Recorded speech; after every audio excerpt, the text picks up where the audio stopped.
Hello friends, नमस्कार। Smart ST solution के इस यूट्यूब चैनल पर आप लोग का स्वागत है। आज हम इस वीडियो में बात करने वाले हैं कि बिहार तकनीकी सेवा आयोग की तरफ से जो बीटीएससी एनएम 2709 का कोर्ट में केस चल रहा है, यानी कोर्ट केस अपडेट के बारे में जानेंगे कि आज 22/2/2024 की हियरिंग में किसके पक्ष में ये फैसला आया है। तो हम इस वीडियो में बात करने वाले हैं। तो जब आप बीटीएस कोर्ट के यानी पटना हाई कोर्ट के ऑफिशियल वेबसाइट पर पहुँचिएगा तो वहाँ आपको इस तरह के पेज को देखने को मिलेंगे। यानी वहाँ सूचना यह निकल कर आया है कि नेक्स्ट हियरिंग जो है कुछ भी नहीं दिया गया है।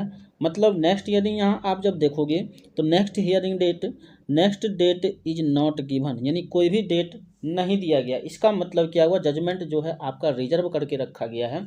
मतलब दोनों के तरफ से जो भी बहस हुई है, दोनों वकील का बहस को सुना गया है, अच्छे तरीके से जज साहब ने सुने हैं और वहीं डिस्क्लोज यानी क्लोज कर दिया गया, फाइल बंद कर दिया गया है, यानी जजमेंट को रिजर्व कर दिया गया है। यानी जजमेंट अब कभी भी जारी कर सकता है। ठीक है, दोनों के पक्ष को बात को सुना है और दोनों के पक्षों को ध्यान में रखते हुए जज साहब ने फैसला देगा।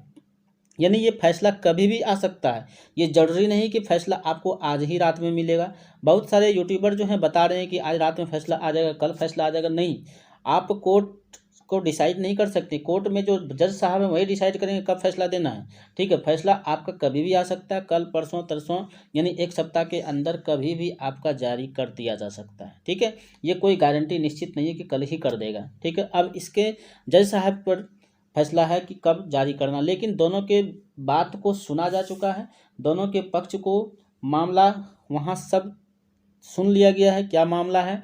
और जहाँ तक मुझे जानकारी मिली है कि बीटीएससी के जो पलराभारी है, यानी बीटीएससी के तरफ से ही ये हो सकता है कि उसके पक्ष में ही फैसला जा सकता है। यानी एग्ज़ाम के आधार पर ही ये क्लियर हो सकता है। काउंसलिंग जो चल रहा है वो चलते रहेगा। यहाँ तक ये अभी जानकारी कुछ लग रहा है कि मतलब बीटीएससी का पलड़ा भारी हो सकता है, लेकिन अब फैसला देने के बाद ही क्लियर पता चल सकता है कि किसके पक्ष में फैसला आएगा।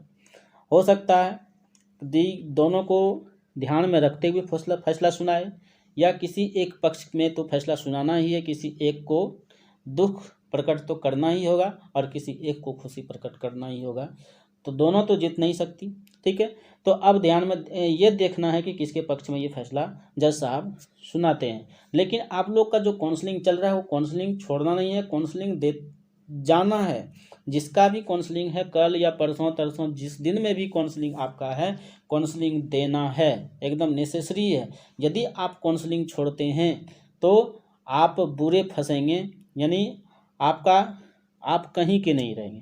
इसलिए आप लोग को काउंसलिंग नहीं छोड़ना है, काउंसलिंग देने जाना है, यानी काउंसलिंग करवाना है।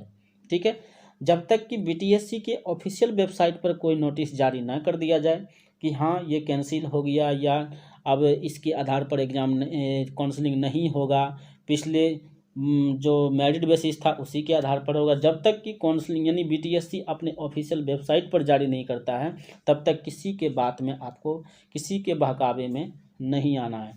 आपको अभी काउंसलिंग करवाना है, जो काउंसलिंग चल रहा है उसको छोड़ना नहीं है, काउंसलिंग करवाना है। एकदम 100% गारंटी है।